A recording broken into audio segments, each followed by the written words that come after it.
የእግዚአብሔር ቃል ሲናገር መዝሙረ ዳዊት ምዕራፍ 91 ላይ ስትመለከቱ በልዑል መጠጊያ የሚኖር ሁሉን በሚችል አምላክ ጥላ ውስጥ ያድራል ነው የሚለው። ሁሉን በሚችል አምላክ ጥላ ውስጥ ያድራል። መዝሙር 23 እግዚአብሔር እረኛዬ ነው የሚያሳጣኝም የለም ይላል። በእግዚአብሔር ጥላ ውስጥ ያደረ ሰው፣ በእግዚአብሔር ምሪት ውስጥ እየኖረ ያለ ሰው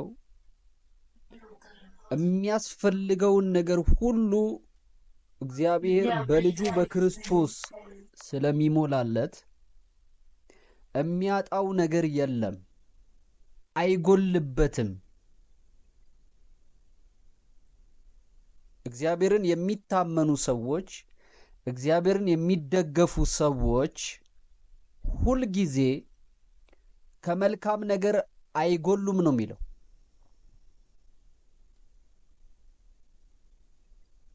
በሚያስፈልጋቸው ጊዜ ሁሉ የእግዚአብሔር አብሮነት፣ የእግዚአብሔር አቅራቦት ሁል ጊዜ በህይወታቸው ላይ አለ፣ በመንገዳቸው አለ፣ በእቅዳቸው ሁሉ ላይ ፍጻሜያቸውን የስኬት ነው የሚያደርገው።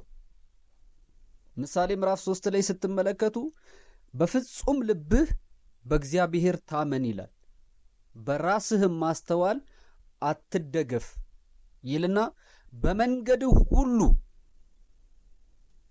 በመንገድህ ሁሉ እርሱን እወቅ፣ እርሱም ጎዳናህን ያቀናልሃል። ሰዎች በሁሉም አቅጣጫ ነገራቸው እንዲቃና ይፈልጋሉ፣ ነገር እንዲሳካላቸው ይፈልጋሉ፣ በስራ ስኬት ይፈልጋሉ። በሁሉ ነገር ስኬት፣ የተቃና ህይወት፣ የተስተካከለ ህይወት ሁሉም ሰው ይፈልጋል። መጽሐፍ እንደሚናገር ግን ለሰው ልጅ በፊቱ መልካም የምትመስል መንገድ አለች ይላል፣ ፍጻሜዋ ግን ሞት ነው ይላል። የእግዚአብሔር ምክር ያለበት መንገድ ግን ይሳካል ነው፣ ይከናወናል ነው። በኑሯችሁ ላይ፣ በስራችሁ ላይ፣ በአገልግሎታችሁ ላይ፣ በእያንዳንዱ የህይወት አቅጣጫችሁ ላይ እግዚአብሔር የቀደመበት መሆን አለበት። ለእግዚአብሔር የሰጣችሁት ነገር፣ እሱን ያስቀደማችሁበት ነገር ሊበላሽ አይችልም፣ ሊጨነግፍ አይችልም፣ ጠላት ሊያበላሸው አይችልም። ጠላት አይዋጋም አይደለም፣ ይዋጋል።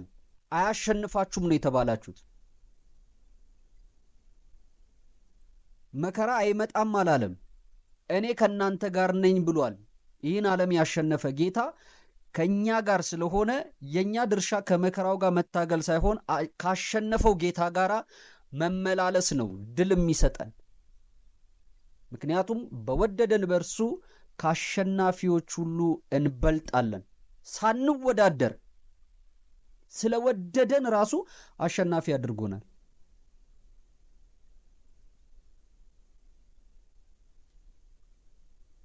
ኢየሱስ ጌታ ነው። ስለዚህ በእግዚአብሔር እጅ ላይ የሚበላሽ ህይወት የለም። በእግዚአብሔር እጅ ላይ የሚበላሽ ስራ የለም። በእግዚአብሔር እጅ ላይ የሚበተን ህይወት የለም። ለዛ ነው እርሱ ስለናንተ ያስባልና የሚያስጨንቃችሁን ሁሉ በእርሱ ላይ ጣሉ። ያስጨነቃችሁን ነገር ለእግዚአብሔር ስትሰጡት እናንተ ወደ ሰላም ምዕራፍ ነው የምትገቡት፣ ወደ ደስታ ምዕራፍ ነው የምትገቡት። ለዛም ነው ሸክም የከበደው ሁሉ ወደ ማን ይምጣ አለ? ወደ እኔ ይምጣ አለ፣ እኔም አሳርፋለሁ ነው ያለው። አያችሁ፣ ሸክማችሁን ስትሰጡት ቀጥታ የሰላም ክልል ውስጥ ነው የምትገቡት። በክርስቶስ ሰላም ውስጥ ነው የምትሞሉት።